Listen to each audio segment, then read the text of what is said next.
Please please video skip करंतु last जाए देखूँ। हेलो हाय जय जगन्नाथ सांग मैंने शुभ संध्या। देखो गोटे 3 मिनट भाव में गोटे भल रेसिपी नहीं आसी चूड़ा सतुला तक भी पोहा बोलिकी कहती।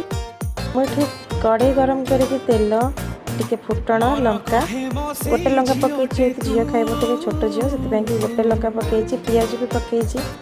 तापर टिके हल्का ब्राउन कलर है मतलब साइड करके बुट आ बादाम भी किसी पकई भल फ्लेवर आसवाई हल्का ब्राउन कलर आसा पर्यंत भूषण पत्र भी पकई टमाटो चॉप कर रखी टमाटो भी पकई दूसरी हल्का भलसे गोले देवी तापर टे लुण हल्दी